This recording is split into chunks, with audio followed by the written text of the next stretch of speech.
আসসালামু আলাইকুম। কি অবস্থা সবার, কেমন আছেন? তো আজকে আমি আমার বড় ভাইকে বলছিলাম যে যেহেতু বাড়িতে মিষ্টি কুমড়া গাছে এতগুলো মিষ্টি কুমড়া ধরছে, ভিডিও করে আমাকে পাঠাইও।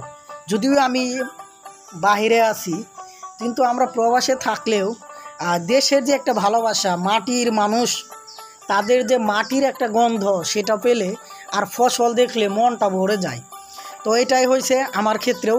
যাই হোক, আলহামদুলিল্লাহ, আমি আমার বড় ভাইকে বললাম যে যেহেতু এতগুলো মিষ্টি কুমড়া ধরছে ওইটা আমার কাছে পাঠাও। আর আমি আমার বন্ধু আছে ইউটিউবে যারা আমার রেগুলার আমার ভিডিওগুলো দেখে তাদেরকেও একটু দেখাই, তাদের উৎসাহ দেই। দেখেন আলহামদুলিল্লাহ কতগুলো মিষ্টি কুমড়া হয়েছে। তো একটা গাছ, দুইটা গাছ, তিনটা গাছ লাগান, আপনার জমি পড়ে আছে কিংবা আপনার বাড়ির উঠানে কিছু জায়গা খালি আছে, আপনি সেখানে কিছু লাগান। এই দেখেন কতগুলা মিষ্টি কুমড়া। আলহামদুলিল্লাহ আলহামদুলিল্লাহ, আমার মনটা ভরে গেছে এতগুলা মিষ্টি কুমড়া দেখে।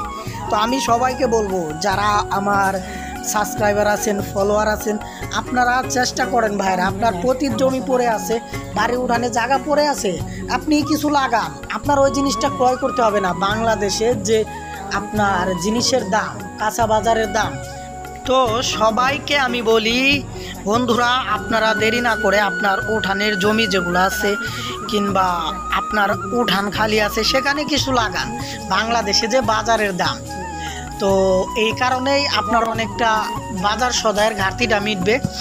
আর চেষ্টা করবেন 5 ওয়াক্ত নামাজ আদায় করার, ভালো কাজ করার। দেখবেন যে আল্লাহ পাক আপনার সমস্ত কাজেই রহমত বরকত দিয়ে দিবে। ঠিক আছে, তো আজকের ভিডিও আর লম্বা করব না, এ পর্যন্তই। দেখা হবে আগামীতে অন্য কোনো ভিডিও নিয়ে।